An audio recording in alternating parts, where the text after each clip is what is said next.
آپ سب متوسط یا غریب لوگ بیٹھے ہو، میرے نبی جیسا غریب پوری کائنات میں کوئی نہیں۔ میں جبوتی صومالیہ گیا ہوں، وہاں کے غربت کو دیکھ کر مجھے لگا جیسے لفظ غربت بھی ان کی غربت پہ روتا ہے۔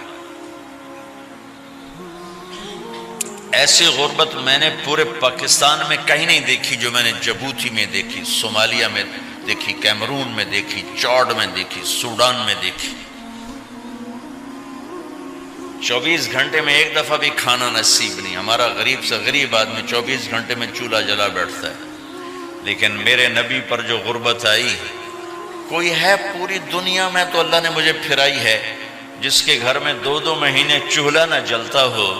میرے نبی وہ فقیر تھے جن کے گھر میں 2 مہینے چولہا نہیں جلتا تھا۔ ایک رات آپ سوئے ہوئے، کبھی یوں کروڑ بدلے اور کبھی یوں کروڑ بدلے، بار بار حضرت عائشہ کے ساتھ۔ تو تھوڑی دیر کے بعد آپ تھوڑا سا آگے ہوئے اور چارپائی کی جو لکڑی ہوتی جس پر باندھ بنا ہوتا ہے، اس پہ پیٹ کو یوں فکس کر کے اور نیچے لٹک گئے، دھڑ آدھا نیچے لٹک۔ فَكَانَ قَابَ قَوْسَيْنِ أَوْ أَدْنَىٰ۔ واہ واہ واہ، کیا مقام ہے قاب قوسین، اور کیا حالات سے گزر رہے ہیں کہ یوں آدھا دھڑ نیچے لٹک گیا۔ ام عائشہ اٹھ کے بیٹھ گئیں، یا رسول اللہ خیریت کیوں؟ آپ اٹھ کے بیٹھے، کہا عائشہ بھوک بہت لگی، بھوک بہت لگی، اس لیے پریشر دیا تاکہ وہ جو بھوک کی طلب ہے نا میدے میں، اس کو پریس کیا، اس لیے پتھر باندھتے تھے کہ وہ پیچھے چلا جائے۔ اب مسجد میں تشریف فرما تھے، ایک صحابی نہ کر کہ یا رسول یہ دیکھیں کپڑا ہٹایا، یہ دیکھیں میں نے پیٹ پہ پتھر باندھا۔ جن کے لیے کائنات بنائی، جنہیں اپنا حبیب کہا، جن کے چہرے کی قسمیں اٹھائیں، والضحی، جن کی زلفوں کی قسمیں اٹھائیں، واللیل اذا سجا، جن کے منہ سے نکلے بول کی قسم اٹھائی، وقیلہ، جن کے کتاب کی قسم اٹھائی، والقرآن المجید، جن کے شہر کی قسم اٹھائی، وہذا البلد الامین۔ اتنی بڑی ہستی ہیں، آپ نے کہا ذرا ادھر دیکھو، آپ نے پیٹ سے کپڑا ہٹایا تو آپ نے 2 پتھر باندھے، دیکھو میں نے 2 باندھے۔ کوئی ایسا فقیر ہے دنیا میں دکھاؤ؟ عائشہ بھوک بہت لگی تو اللہ کے تو حضرت عائشہ رونے لگی، کہا یا رسول اللہ پھر آپ اللہ سے مانگتے کیوں؟ کہا عائشہ نہیں مانگوں گا، اسی بھوک میں اللہ سے ملاقات نہیں مانگوں۔ مجھ سے پہلے میرے جو بھائی آئے انبیاء، وہ اسی فقر میں گئے، میں بھی اس فقر میں جاؤں گا۔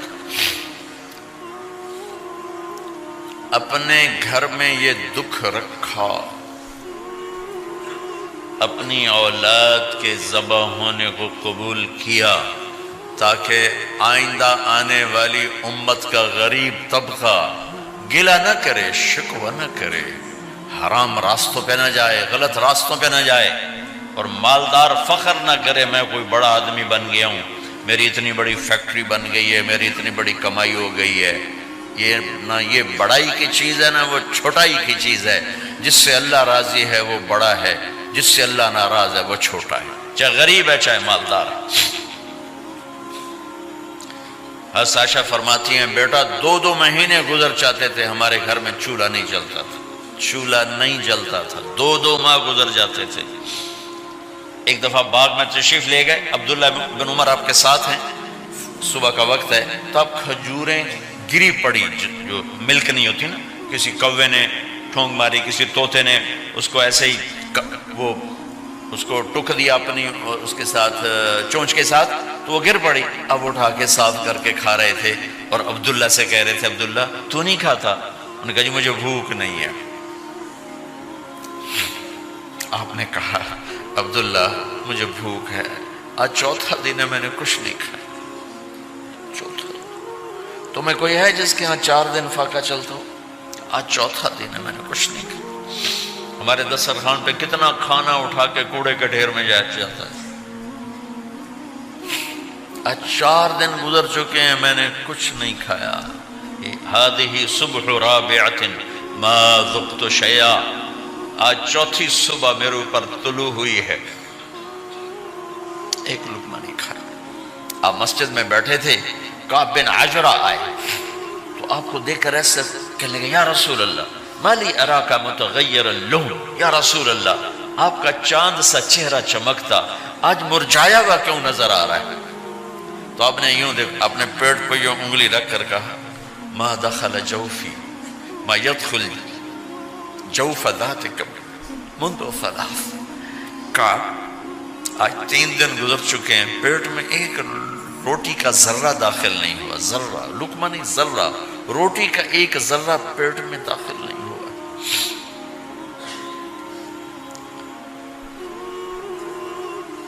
اور اتنی بڑی رسالت، اتنی بڑی نبوت،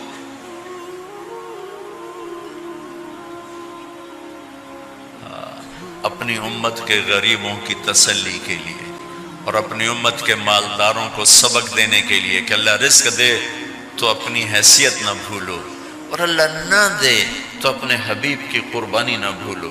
انہوں نے تو جان بوجھ کے یہ کیا، جان بوجھ کے، یہ نہیں کہ آپ کو کوئی تنگی اللہ کی طرف سے، جان بوجھ کے۔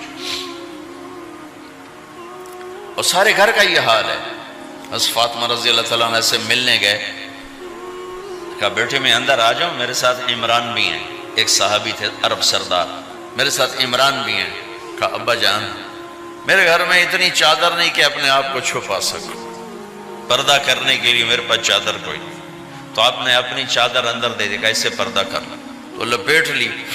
اب اندر آئے تو آپ نے پوچھا میں نے سنا تھا تو بیمار ہے، میں تیرا حال پوچھنے آیا ہوں۔ تو باپ کو دیکھ کے آنسو نکل آئے کہ یا رسول اللہ بیماری بھی ہے اور بھوک بھی ہے، دونوں ہی ہیں، صرف بیماری نہیں بھوک بھی ہے۔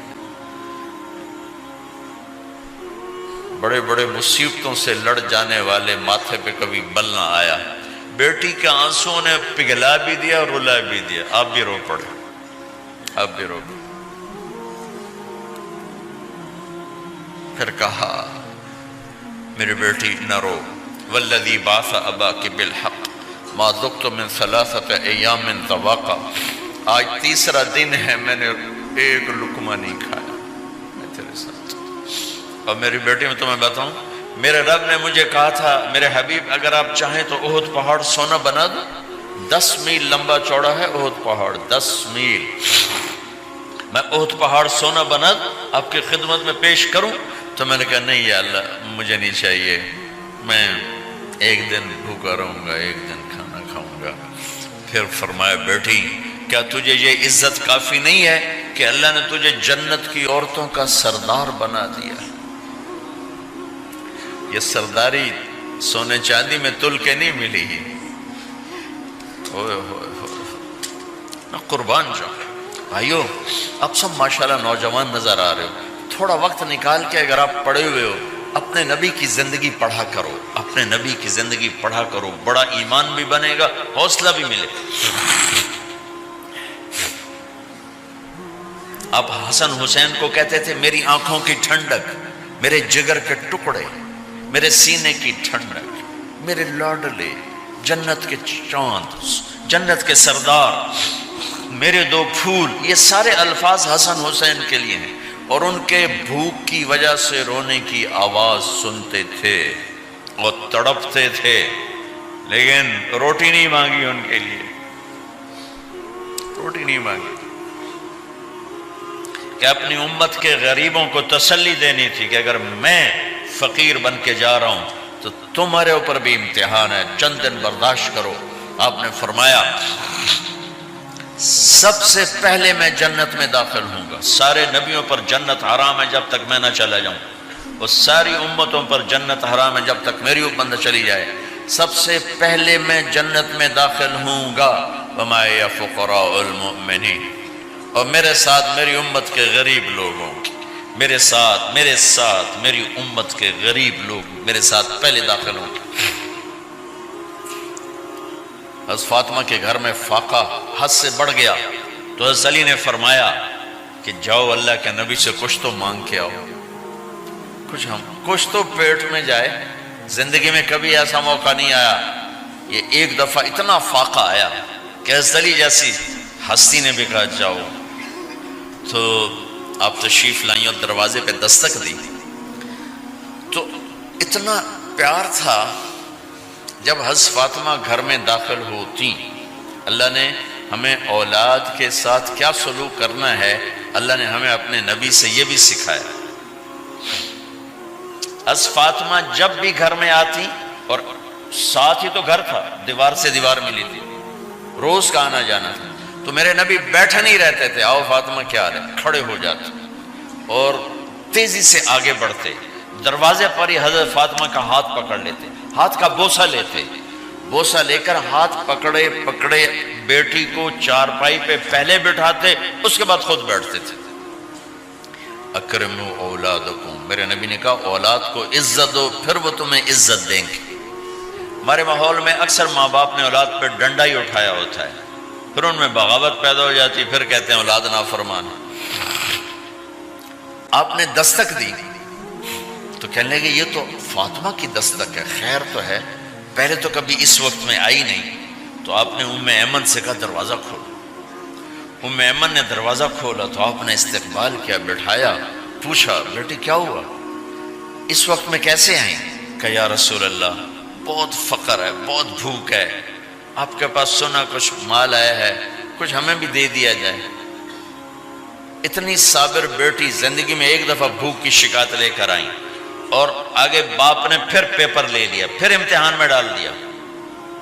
آپ نے کہا بیٹی میرے پاس 5 بکریاں کھڑی ہیں، دے دوں یا 5 دعائیں سکھا دوں؟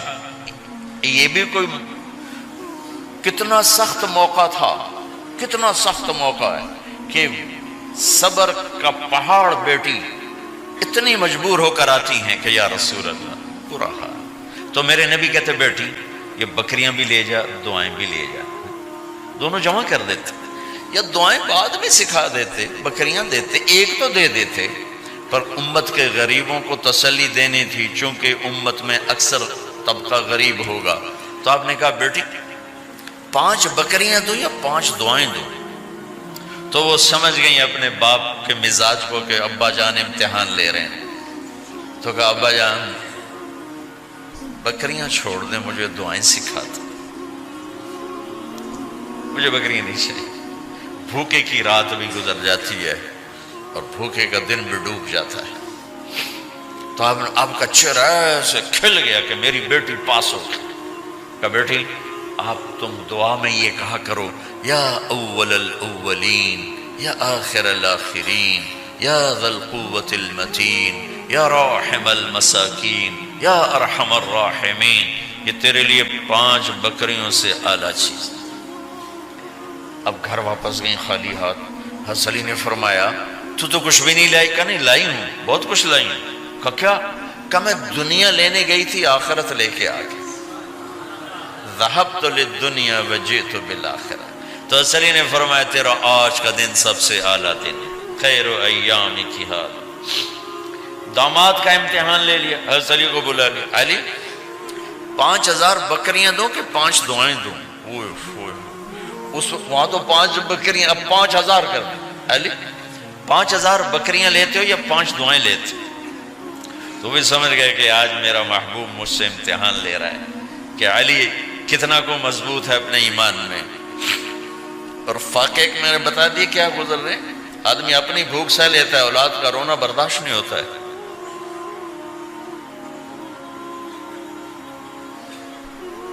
علی 5 دعائیں دوں کہ 5000 بکریاں؟ حضرت علی نے عرض کی یا رسول اللہ دعائیں سکھا دیں، بکریاں نہیں چاہیے. میرا نبی کا چہرہ کھل گیا کہ میرا داماد بھی پاس ہو گیا. علی تو یہ دعا مانگا کر روزانہ، اللہم اغفر لی ذنبی ووسع لی خلقی وبارک لی فی رزقی وقنعنی بما رزقتنی ولا تذهب قلبی الی شیء صرفتہ عنی. یہ 5 دعائیں تو مانگا کر، 5000 بکریوں سے زیادہ ہے. اللہم اغفر لی ذنبی، اللہ میرا گناہ معاف کر. وسع لی خلقی، میرے اخلاق عالی شان کر. بارک لی فی رزقی، میرے رزق میں برکت دے. قنعنی بما رزقتنی، مجھے لالچ سے نکال دے، مجھے لالچی نہ بنا، مجھے حریص نہ بنا. ولا تذهب قلبی الی شیء صرفتہ عنی، جو تو نے مجھے دیا نہیں اس کی میرے اندر سے طلب بھی ختم کر دے، مجھے اس کا طلبگار بھی نہ بنا، کہ یہ 5000 بکریوں سے زیادہ ہے۔ میں نے تھوڑا سا اپنے نبی کے گھر کا نقشہ آپ کو بتایا کہ یہ چند دن صبر کی دنیا ہے، اللہ راضی ہو گیا تو موت سب سے خوبصورت پیغام